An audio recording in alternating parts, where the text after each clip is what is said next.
जैसे आप अपनी बीवी को तलाक देते हैं और तीसरी तलाक जब दी जाती है तो तीसरी तलाक जब आप देंगे उसके बाद औरत की इद्दत शुरू हो जाएगी।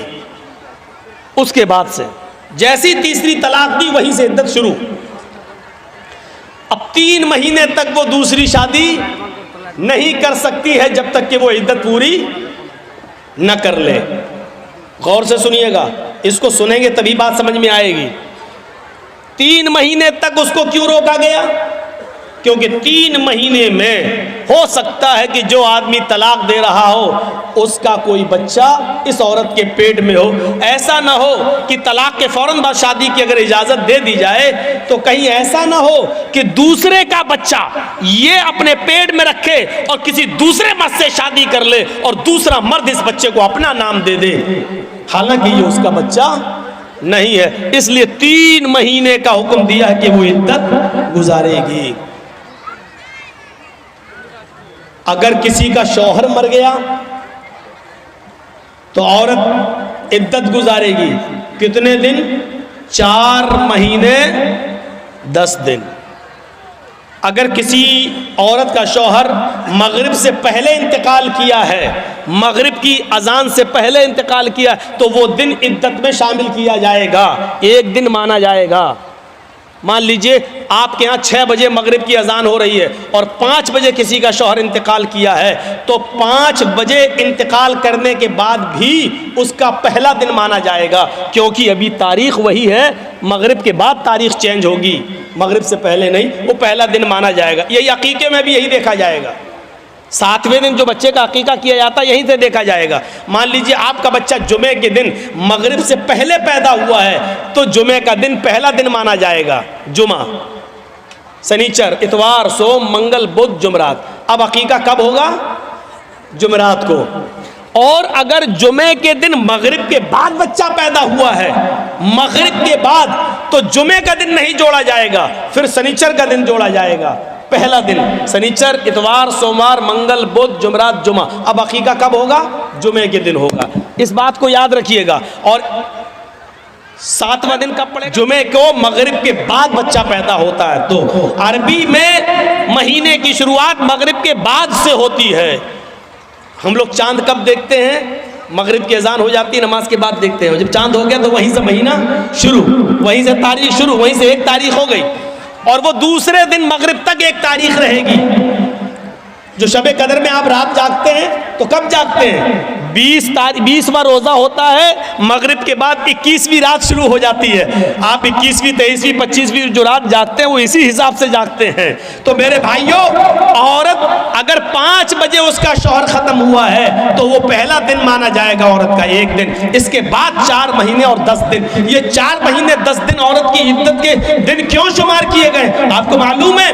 ताकि मरे हुए आदमी का हमल इस औरत के पेट में ना हो सकता है कि वो छिपा रही हो, हमल पेट में ना हो। 4 महीने 10 दिन की मुद्दत बहुत हो गई है। अगर उसके पेट में बच्चा होगा तो 4 महीने में इस औरत का पेट थोड़ा बहुत बाहर निकल आएगा, जिससे पता चल सकता है कि इसके पेट में फला आदमी का बच्चा है। अगर है तो जब तक बच्चा पैदा नहीं हो जाता तब तक उसकी इद्दत रहेगी, और अगर नहीं है तो 4 महीने 10 दिन के बाद ये औरत कहीं दूसरा निकाह करना चाहे तो कर सकती है, ताकि किसी दूसरे आदमी का, इस मरे हुए आदमी का बच्चा किसी दूसरे आदमी का नाम ना पा जाए। ये इस्लाम ने एक बाउंडेशन लगा दी है। बाउंडेशन बहुत सख्ती है इस मामले में। इस मामले में हाँ, खुला का मामला थोड़ा सा अलग है। एक चीज होती है मर्द तलाक देना नहीं चाहता, औरत तलाक लेने पर मुसिर है, नहीं हमें तलाक चाहिए, हमें नहीं रहना है तेरे पास।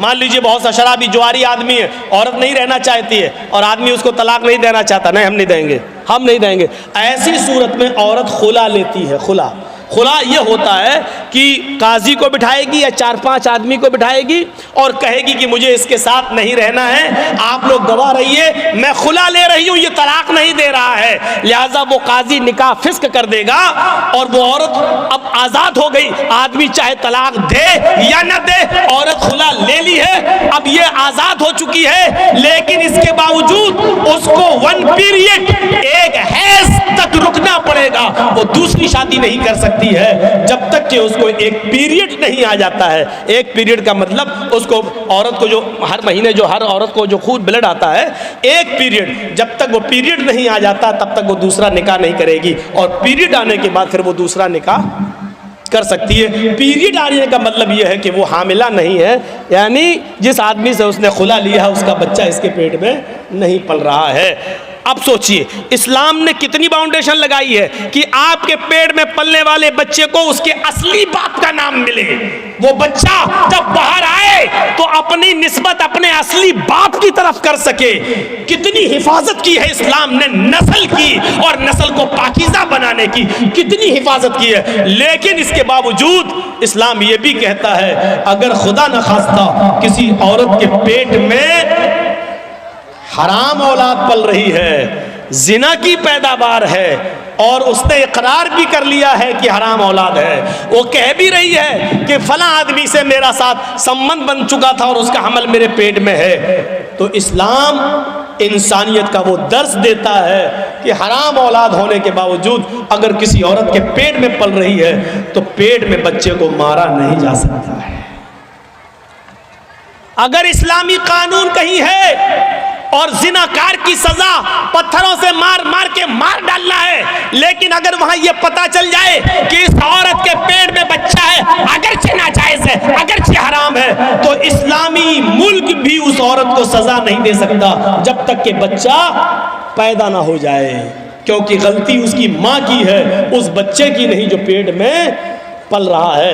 गौर कीजिए, इस्लाम हराम औलाद को भी मारने की इजाज़त नहीं देता है। जो औरतें अपने पेट में हलाल बच्चों को गिरा देती हैं उनको अपने बारे में सोचना चाहिए। कल क़यामत के दिन ये बच्चा जिसको तुमने गिराया है अपने पेट से, क़यामत के दिन ये बच्चा अपने माँ की पिस्तान और अपने माँ की छातियों से लटका हुआ आएगा। जा यौमल क़यामती व मुअल्लकुम बैन सदिय्हा, वो बच्चा क़यामत के दिन इस हाल में आएगा कि मुअल्लकुम बैन सदिय्हा, अपने माँ की दोनों पिस्तान से लटका हुआ होगा, अपनी माँ की पिस्तान से दूध चूस रहा होगा, और अल्लाह कहेगा आए इस माँ की पिस्तान से दूध चूसने वाले बच्चे, क्या तेरी कोई शिकायत है? क्या तू कुछ बोलना चाहता है? क्या तुझे अपने रब से कुछ कहना है? अल्लाह उसको जबान देगा।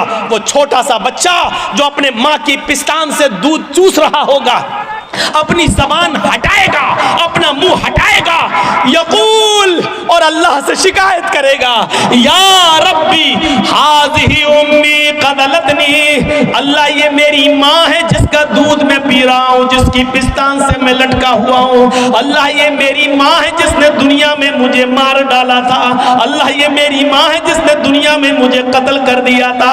हाज़िही उम्मी क़दलतनी, अल्लाह ये मेरी माँ है जिसने दुनिया में मुझे मार डाला था।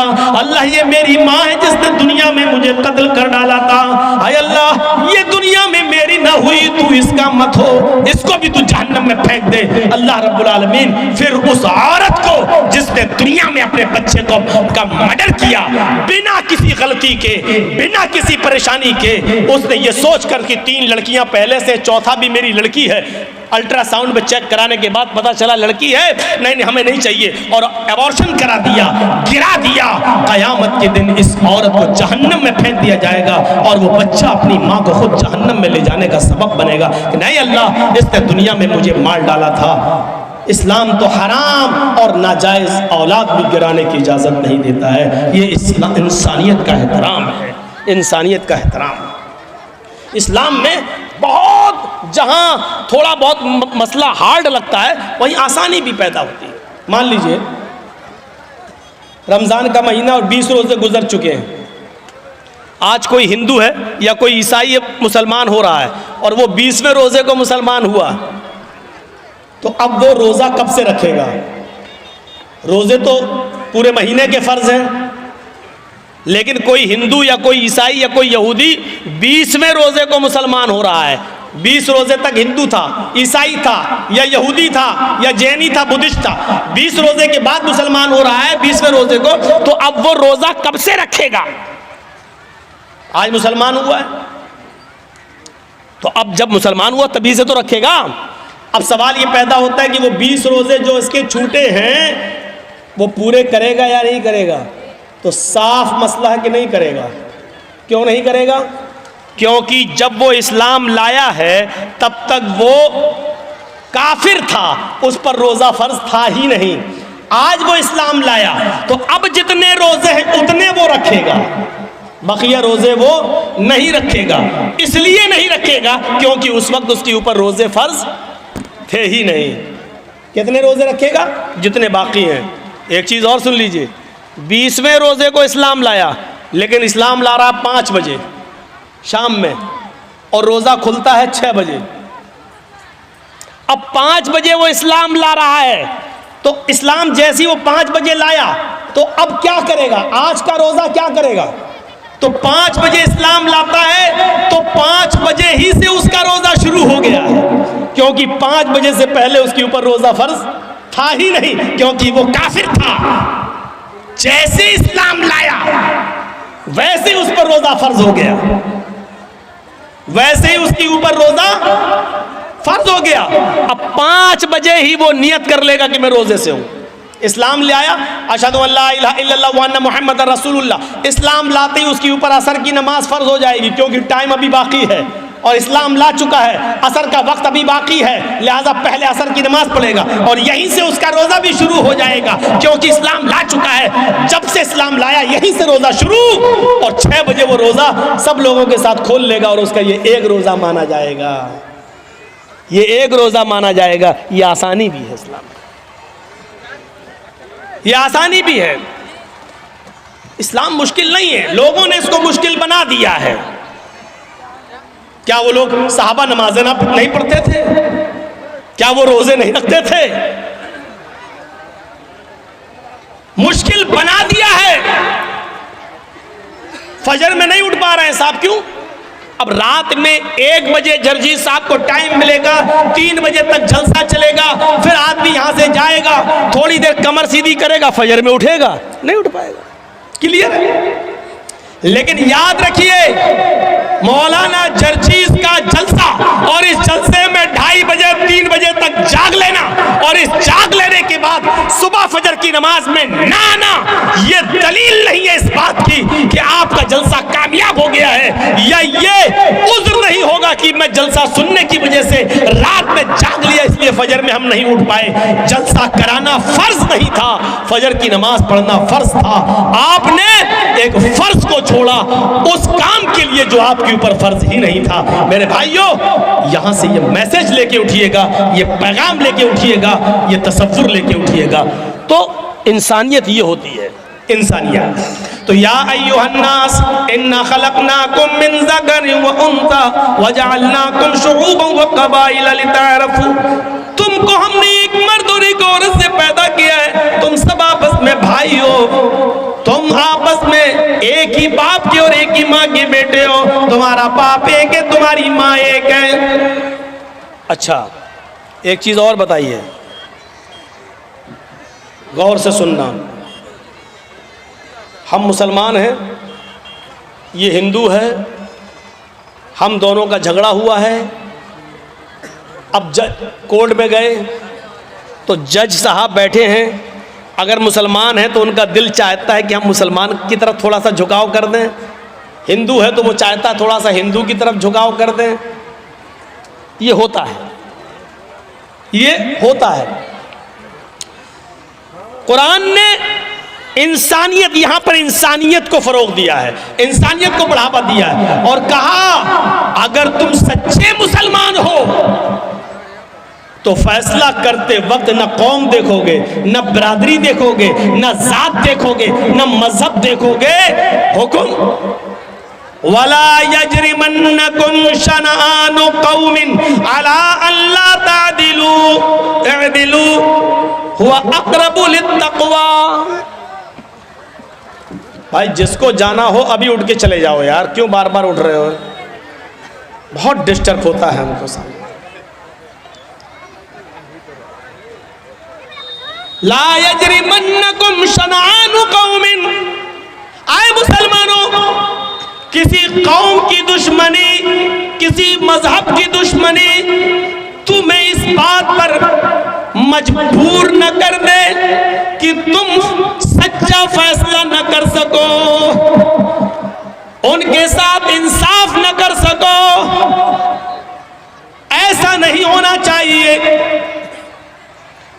ऐ दिलू, हर हाल में सच्चा फैसला करना, चाहे वो मुसलमान के खिलाफ जाए, चाहे वो हिंदू के खिलाफ जाए, ईसाई के खिलाफ जाए, तुम्हारे अपने खिलाफ जाए, तुम्हारे अपने बेटे के खिलाफ जाए, तुम्हारी अपनी औलाद के खिलाफ जाए।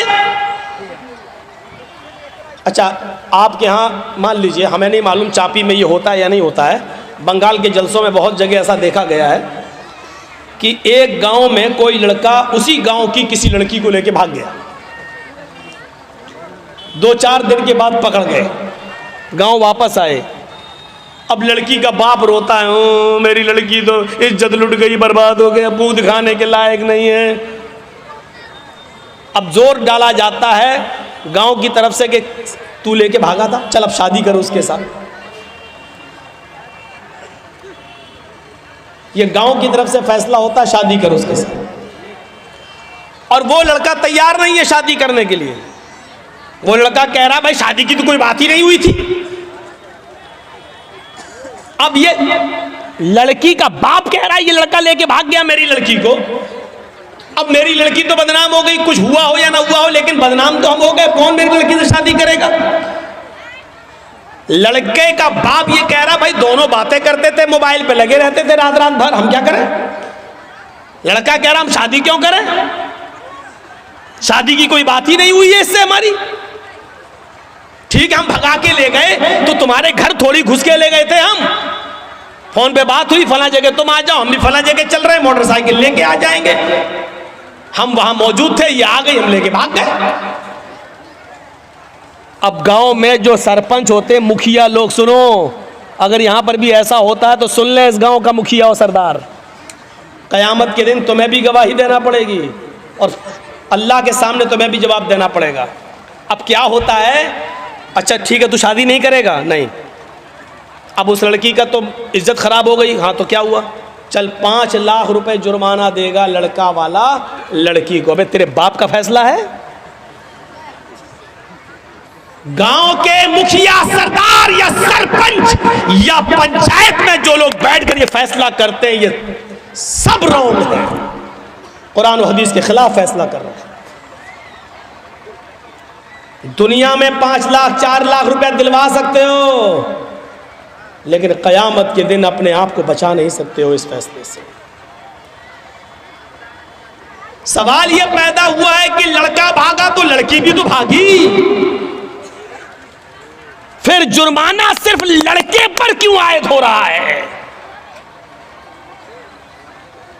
और लड़के का पैसा 4 लाख 5 लाख रुपए आप लड़की को और उसके बाप को दिला देते हैं, ये कहां की इंसानियत है? जबकि कुरान ये कह रहा है अज़्ज़ानियतु वज़्ज़ानी फजलिदू कुल्ल वाहिदतिन मिनहुमा मियता जल्दा।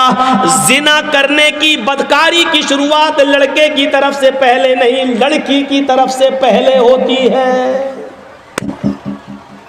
भागने और भगाने की शुरुआत लड़के की तरफ से नहीं, लड़की की तरफ से पहले होती है।